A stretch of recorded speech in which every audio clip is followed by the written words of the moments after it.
Zebra what is this movie length రా? ఈ రోజే మార్నింగ్ షో చూసొచ్చా. ఆల్రెడీ నిన్న పెయిడ్ ప్రీమియర్ షోలు వేశారు. జీబ్రా అండ్ మెకానిక్ రాకీ రెండు వేశారు. నేను టైం కుదరక నేను వెళ్ళలేదు. మరి జీబ్రా మూవీ రివ్యూలోకి వెళ్లే ముందు మన ఛానల్కి ఎవరైనా కొత్తగా వచ్చినట్లయితే నా పేరు Ajay Davidson. Welcome to my YouTube channel. ఈ ఛానల్లో మనం ఫ్యాషన్, లైఫ్ స్టైల్, ట్రావెలింగ్ గురించి డిస్కస్ చేస్తాం అండ్ మూవీ రివ్యూస్ కూడా.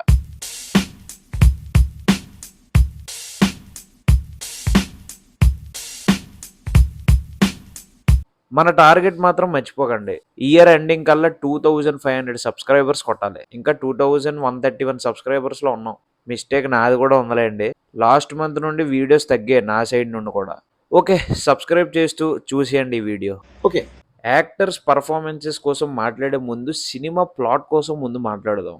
Cinema basic plot crime buddies. అందులోనే యాక్షన్, క్రైమ్, థ్రిల్లర్ ఇవన్నీ యాడ్ చేసి మంచి పని చేశారు. దీనివల్ల ఏమవుద్దంటే మధ్య మధ్యలో బోర్ కొట్టకుండా ఉంటుంది. అంటే బేసిక్ ఇప్పుడు యాక్షన్ సినిమాలు, క్రైమ్ సినిమాలు ఏంటంటే మొత్తం అంతా అవే చూపించకుండా ఈ జోనర్స్ కూడా అక్కడక్కడ అలాగే యాడ్ చేస్తూ ఉంటే వేరే ఆడియన్స్ కూడా బాగా కనెక్ట్ అవుతూ ఉంటారు.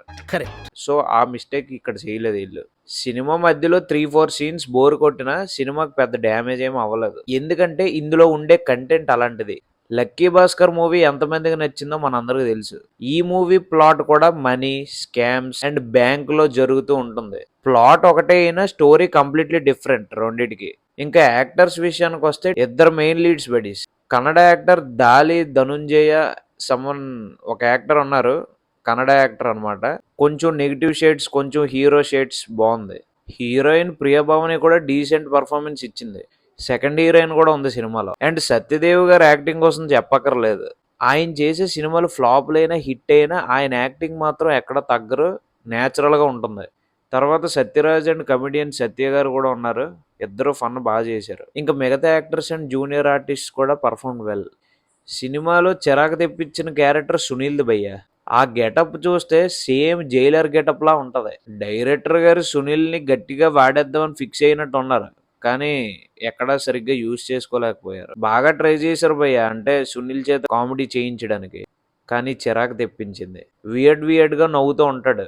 నాకు అది బాగా నచ్చలేదు. మా ఫ్రెండ్ కూడా same feeling. Music and background score కూడా బాగుంది. సలార్ మ్యూజిక్ డైరెక్టర్ రవి బస్రూర్, అతనే ఈ సినిమా కంపోజ్ చేశారు music. Cinematography and production values కూడా బాగున్నాయి. ఓవరాల్గా ఈ మూవీకి నేను ఇచ్చే రేటింగ్ 5కి 2.91 స్టార్స్. ఇంకా వీడియో నచ్చితే లైక్ చేసి షేర్ చేయండి. అలానే మన ఛానల్కి ఇప్పటివరకు ఎవరైతే సబ్స్క్రైబ్ చేసుకోలేదో please do subscribe and click the bell icon. See in the next video buddies. Signing of.